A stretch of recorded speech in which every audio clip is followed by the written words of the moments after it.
大家好，我是 Tony， 我现在在我家附近的虎山龙山洞，今天在这边 Tony 开讲。不过在开讲之前，先介绍我后面的龙山洞。龙山洞旧称日本洞，因为这是在二次大战期间日本军队兴建的碉堡，就利用这边的天然岩壁开凿出来的一个军事碉堡。那后来侯孝贤的电影《恋恋风尘》也曾经在这边取景，但是后来这个地方就被宫庙占据了，设立龙山宫。那日本洞也被称为龙山洞，里面还设立了卡拉 OK 练歌房。不过我上一次上山的时候，就有注意到现在政府已经回收这块国有地了。那希望将来能够将日本洞修复，那我相信它会成为四周山纵走一个非常迷人的景点。我现在在这边继续Tony开讲，聊一聊大清帝国在晚清时代进行的治改革，面对的改革两难的问题。所谓的两难，就是如果不进行治改革，那么就是等于等死，等着别人来革命，政权被推翻。但是如果立刻进行改革，又可能引起不可控制的状况，反而会加速革命的到来，而促使政权提前覆亡。所以有历史学者提到，革命难，但改革更难。为什么呢？因为革命虽然困难，但只要能够描绘出一个美好的远景，唤起人民的热情，那么大家就会凭着一股热血，为了这个理想赴汤蹈火，推翻现有的政权。例如前后打了20几年的国共内战，有很多充满理想的共产党人，就是愿意抛头颅、洒热血，希望建立一个消灭私有财产、人人平等的共产社会。相反的，如果是进行体制内的改革，那这些改革被影响到利益的人，那么他们一定会反抗。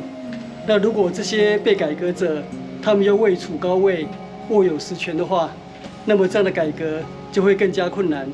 例如大清帝国想要效法西方，设立新式学堂，学习西洋新知，甚至打算废除科举，那么传统士大夫或是一辈子在努力准备科举考试的读书人，将会前功尽弃，当然会反对到底。所以改革与反改革的力量会互相抵制，而使改革难以成功。所以才会有人说，革命难，但改革更难，或者是说破坏容易，建设难。因为革命就是搞破坏，把这个国家推翻掉，但是改革是进行现状的修补，反而会有一些不可预料的状况，所以改革更难。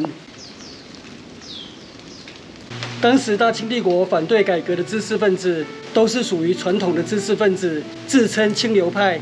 他们认为当时朝廷推动洋务运动是崇洋媚外，是请鬼拿药单。当时大清帝国的清流派，以我们现代的眼光来看，那就是民粹派。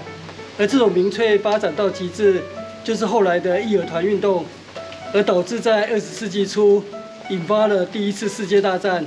大清帝国几乎向当时主要的列强宣战，而导致8国联军攻陷北京城。而战争结束之后，大清帝国终于醒悟，而进行全面的改革，效法日本君主立宪。大清帝国最后10年的治改革，改革最进步，也最完整，将实施1000多年的科举制度正式废除。结果也没人保住大清帝国的江山，反而加速革命的到来。为什么呢？这就是我今天想要传达的一个观点：革命难，但改革更难。很多人的刻板印象是，一个国家或王朝的覆灭，就是政权腐败到了极点，国君不听谏言，不知改革，使人民陷于水深火热，而最后被迫撑杆而起，推翻政权。事实上并非如此。大清帝国在最后10年的治改革，事实上是全面性的改革，结果反而加速革命的到来。而这样的一个现象是有学术上的学理根据。有社会学的学者研究1917年的俄国大革命，结果发现，事实上当时俄国的经济状况是在改善，而人民的生活环境也正逐渐在改善中。那为什么反而在这个时候发生大革命呢？为什么？大家可能对1917年时当时俄国的情况比较不了解，那我就举2个大家比较熟悉的例子。第一个例子就是1979年，中华人民共和国改革开放，不止经济开放，也放宽了言论自由的尺度，中国人民的生活因此获得改善。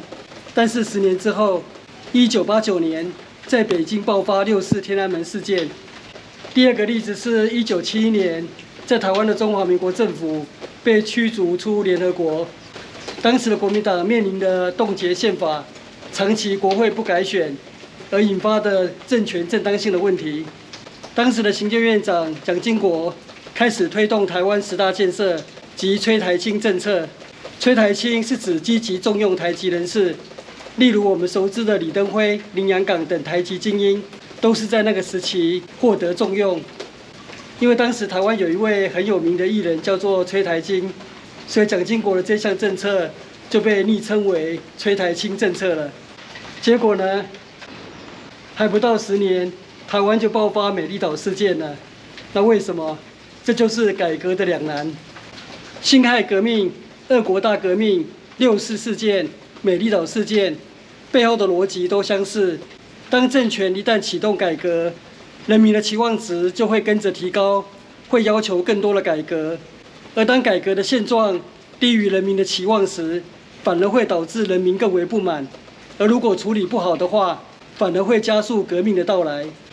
以大清帝国最后的自改革为例，1908年，大清政府颁布钦定宪法大纲，同时宣布10年后实行立宪。然而隔年，各省设立咨议局，选举议员之后，议员们当然不满现状，批评朝廷10年立宪太久了。1910年，大清政府只好宣布再缩短时限，决定在1913年正式实施宪法。然而各省议员仍然不满意，继续批评。而后来故事大家就知道了，还没到1913年，1911年辛亥革命，大清帝国就被终结了。1911年，辛亥革命突然爆发，而各省咨议局的议员原本都是支持立宪、反对革命，结果因为对大清帝国改革缓慢的失望，这时纷纷倒戈，通过决议支持革命，建立共和政体。因为这样子，各省咨议局的议员就可以立即拥有政治权利。倘若当时各省没有设立咨议局，没有选出这些议员，那么各省的巡抚是否敢自己做主，宣布支持革命呢？恐怕也不容易，因为在帝国时代，造反是抄家灭族的大罪。官员们最好的选择当然是静观其变，而不要赌上自己的乌纱帽及全家性命了。所以大清帝国最后10年的自改革，反而是给净改革添加柴火，加速了自己的灭亡。这就是我今天想表达的：革命难，但改革更难。那我今天的头里开讲就到这边结束，谢谢收看，我们下次见，拜拜。